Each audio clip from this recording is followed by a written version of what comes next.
Welcome back into the College Football Every Game on the Board podcast, Power 5 championship games and championship weekend with our closer, Kelly Stewart at Kelly in Vegas on Twitter, Barstool Sportsbook, WagerTalk.com. Kelly, welcome in. How you feeling? Hey, Drew. Busy day. Just got finished doing both episodes of Bet on It. We've got the hustle coming up. I'm headed to Dallas on Friday, so I've got a lot of work to do between now and then. Fun weekend, Big 12 championship game, trying to be the spoiler for the conference. We're going to get into that one, guys, but we do have a Friday night matchup here in the Power 5.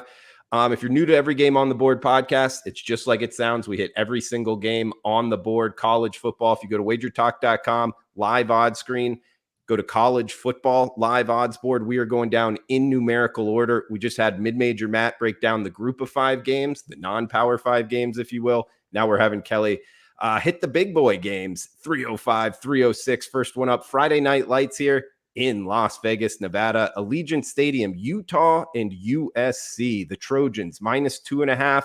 There is a -3-point favorite out there. 68 being the total, up and down. That's what the odds makers are saying. Kelly, what are you thinking? Pac-12 Conference of Champions championship game.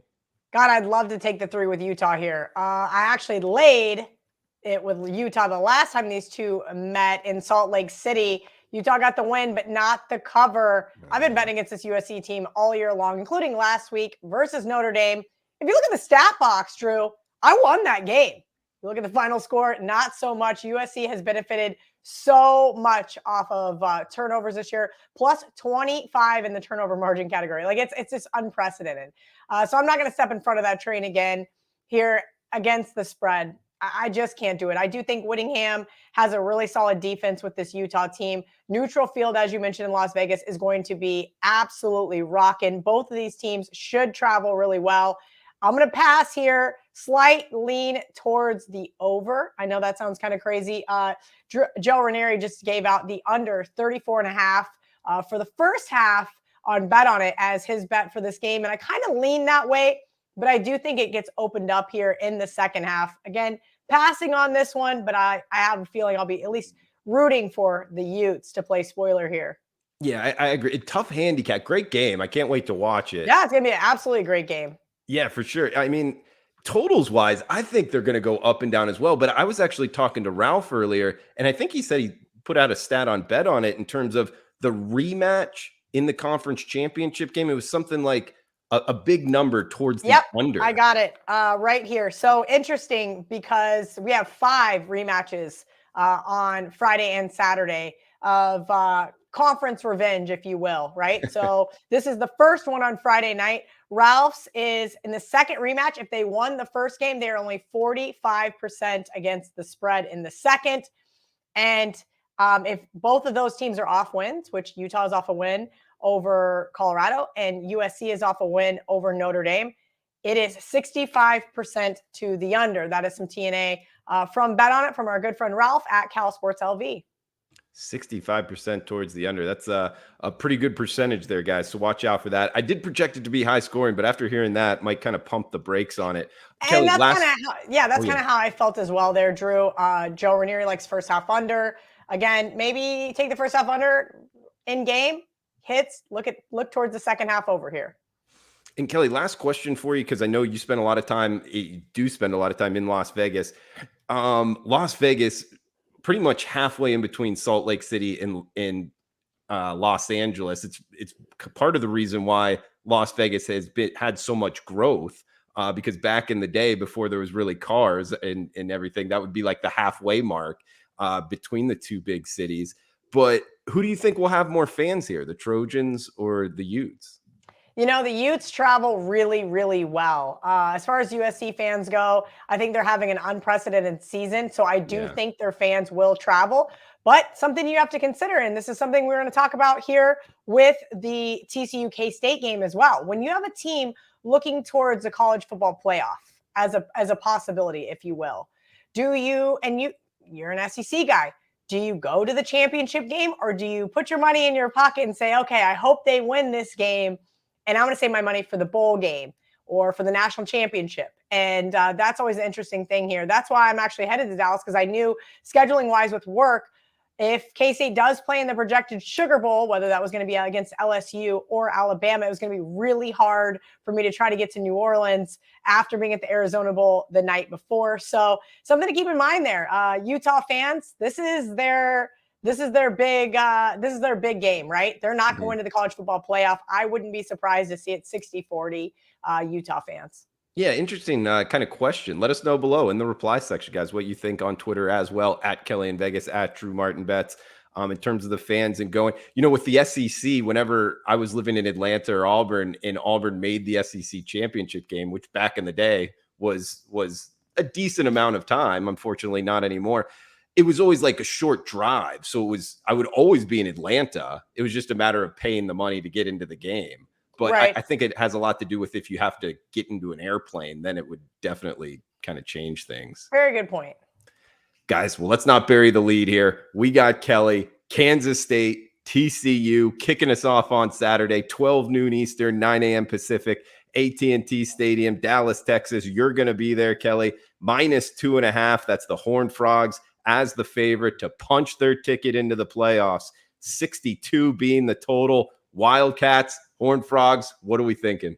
Yeah, Drew, the last time I went to a Big 12 championship game, K-State gave up an early touchdown to Oklahoma, and that was all she wrote. They put up 35 unanswered with Darren Sproles. So it's been a while.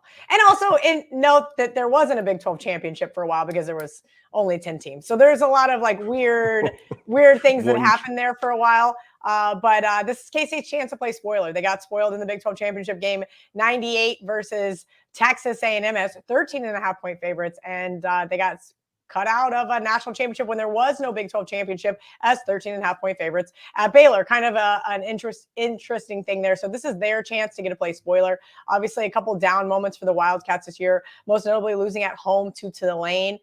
TCU's had nothing but up moments. Baylor had a chance to beat them there, had them on the ropes. Sonny Dykes pulls out some craziness, kicks the field goal, even though we all thought they were going to run out of time. That's not what happened, unfortunately, for our good friend CT Betts. Baylor did not get the win, but they did get the cover. And that is one of the only games that the Horned Frogs have dropped against the spread.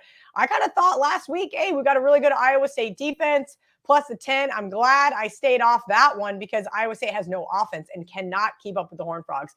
But K-State, solid defense, has the weapons offensively to be able to match scores with the Horned Frogs. If you want to look at the last time these two played, Adrian Martinez, I believe, got hurt in the first series, brought in Will Howard. He went out. Third string quarterback came in, threw a pick, I do believe. Again, was not watching that game, had some prior engagements, unfortunately. K-State was up 20-10 at half, 17 at half, 20-10. Last time I checked the score, next thing you know, they gave up 28 unanswered, and that's going to be the difference maker here. Can the Wildcats defense play 4 quarters? Max Duggan, hey, congrats to him. He is 4th quarterback in the nation as far as passing efficiency goes. 29 touchdown passes, just 3 interceptions. This is going to be a knockout, drag-out game. I made it a pick 'em on a neutral field. Told everybody on Twitter they're going to open it up as 2.5, and that is where she sits. Has not moved yet, but I'm going to take the 2.5 here, Drew. And by all means, I shouldn't. I shouldn't take the 2.5 because I have a 10-1 for K-State to win the Big 12 championship ticket that I bet back in August. But I'm taking the 2.5. Listen, games do land 31-30. I know NFL is not supposed to, but that does happen. Missed field goals, late attempts, missed PATs. All of the craziness happens in college football. So I'm going to take the 2.5, even though games probably don't land 1 or 2, and I should probably just take the money line. But just in case of heartbreak, like we saw in Waco, the 2.5 was the easy one for me. Yeah, there you go. Points in the pocket never hurt. And interesting when you started off talking about Kansas State and the Big 12 conference championship game. I remember that, like one true champion, and then they had all that follow. I like it the way they got it, and I like it the way that Big 12 is going, adding the more teams. It's in terms of buying stock in a conference, I'm buying in the Big 12. Have fun. Are you excited, to be there as a fan? Looking forward to it? I am excited just because I don't get to go to the bowl game. So this is going to be my bowl game, if you will. Anytime you get to play spoiler is always fun, right? Just because it's happened as a K-State fan way too many times to me in my life of all the heartbreak. So to do that and then get a cheer on my team one more time this year. I've been to a couple of games, got to go to the Mizzou game, the Baylor game, and now here. TCU, man, they've had an unprecedented season. If anybody's got a plus $25,000 ticket in pocket for them to win the Natty, hey, maybe sell that on PropSwap. Yeah, really. Get some money in your pocket there. We got 2 games left here, guys, or 3 games actually. LSU in Georgia, SEC championship game, Kelly. 51 being the total, minus 17.5. That's the Bulldogs in Atlanta. Yeah, look, LSU got caught looking ahead last week, bottom line, right? But to lose that game, I understand get caught looking ahead as a 10-point favorite and to squeak out a win. But to lose that game in the fashion that they did, I actually texted Megan earlier and I said, Megan, what is going on in Baton Rouge? What's the attitude? And she's like, I haven't heard anything. I want to know. If you get caught looking ahead to this game, that means you're really excited about this game. But now that you've knocked yourself out of the college football playoff, even if you do get a win, there's been some down moments for these Tigers, right? Losing to FSU, being able to squeak out a couple of wins here and there. We thought they were, really riding the ship, and Brian Kelly is coming into form there in the Bayou, but last weekend had to hurt really bad. And without knowing how this team is going to be able to pick themselves up is curious. On the flip side, you've got Georgia. Doesn't care about the SEC championship game. They have had college football playoff back-to-back natties circled the whole time. And we've seen this Georgia team start off slow on several occasions this year. We saw them against Missouri, against Kent State, and even last week versus Georgia Tech. So I think this is a lot of points. I could see Georgia pulling ahead late here. I do lean towards the LSU Tigers, but again, without knowing kind of what the sentiment is and what the attitude is there in Baton Rouge, I'm a little apprehensive because if you've ever heard of losing a game twice, but in theory, they should go out there, put up a big fight against Georgia, who might already be looking ahead to that first round of the college football playoff. Yeah, interesting setup. I don't remember it happening a lot where they could actually lose and still make the playoffs. This might be the first time. So it's almost a tricky handicap in itself. Good stuff, Kelly. 2 games left. At Kelly in Vegas on Twitter, 321-322. Clemson, North Carolina, Charlotte, North Carolina. Yeah, Bank of America Stadium here. That is where the Panthers play their home games in the NFL. Saturday night, 8 o'clock Eastern. Minus 7.5. There is a minus 8 out there. That's Clemson as the favorite. 63.5 being the total here in the ACC, Kelly. Yeah, this is Marco's best bet on Bet On It in the college football edition this week, and I completely understand why. Clemson just gets beat by 1 by South Carolina. They get dropped, 4 spots in the college football playoff? That basically solidified no matter what happens in this game that they don't get to go in, they don't get to get in. And that's tough because since they lost Brent Venables to Oklahoma, this defense really hasn't been the same. Offensively with DJ, it has not been great. Speaking of offense, North Carolina's got a really good one. I think Mac Brown's going to have his team ready here to play, but their defense kind of have a circle around it. Like, all right, let's see what they can do. Can Clemson take advantage of that crappy defense? Probably. But if North Carolina can match scores, whoever's got the ball last wins. I mean, that's kind of how I'm seeing this one play out. It looks like an absolute and utter shootout. There's no chance I could take the under here, though I have a feeling that is going to be the sharp side. I don't have the cojones to do it. 7 in the hook. I'm going to be on the heels. Yeah, I can see a lot of points as well, 63. And hey, the underdog on the heels there. Find a plus 8 out there, guys. Last game, Big Ten championship game, Lucas Oil Stadium, Indianapolis, Indiana, where the Colts play their home games. Also 8 o'clock Eastern. 52, we have seen some over money up from 50, minus 17. That's Michigan as the favorite, hosting the Boilermakers here, Kelly. Yeah, I took Michigan plus 7.5 last week, and it got all the way up to 8.5 and 9. And I was like, oh my God, they're going to get blown out. And that first series, it looked like maybe they would. And Jim Harbaugh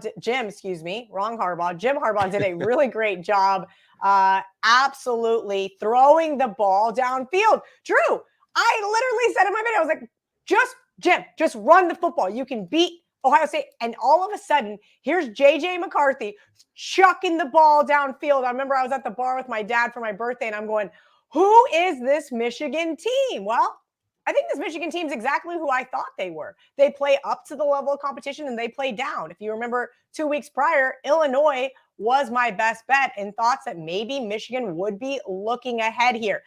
Jeff Brom, as an underdog, has been so good to me. They play so well as conference dogs, over a touchdown, 7-1 in their last 8, 6-1 as double-digit road dogs in the Big Ten. I'm sorry, I got to take the points here with the Michigan team, who's probably already looking ahead to the college football playoff because, as my mention says, how are you going to take Michigan? They haven't played anybody. Well, now's Michigan's chance to shine. I don't think that they play quite like they did last week. I think they keep a little bit more under wraps, and I think this one stays within, let's call it 2 touchdowns. So 17 points, too many. Great breakdowns from Kelly Stewart. Follow her on Twitter at Kelly in Vegas. Check her out at Barstool Sportsbook, on the YouTube channel, Money Shot Show with Megan Making Money. Bet on it as well on the WagerTalk YouTube channel. And the Hustle coming up at 6 o'clock here, just in 10 minutes, guys. So yeah, check out Kelly in Vegas. She'll also be at the game. Maybe hit her up on Twitter if you're going to be at the Big 12 championship game. Kelly, any final thoughts before we shut this down? Do you have a most confident play for the listeners? Well, I have to give out K-State as a best bet because I've been running my mouth for the last 3 weeks on Twitter, and that's because this game should be a pick 'em. I understand it should be completely all TCU Horned Frog fans. The place is going to be purple no matter what, so it's going to be hard to tell, but I do think that we're going to see a really great game here. So I'm going to take the points with the Wildcats as my most confident play. Kelly Stewart, guys, in the Wildcats. Have fun, Kelly. Looks like a fun weekend and good game there, TCU and Kansas State. Guys, please smash that like button. Feel free to reply below. And we'll be back for bowl season, guys. Every game on the board. But until then, cash those tickets. Thanks for tuning in.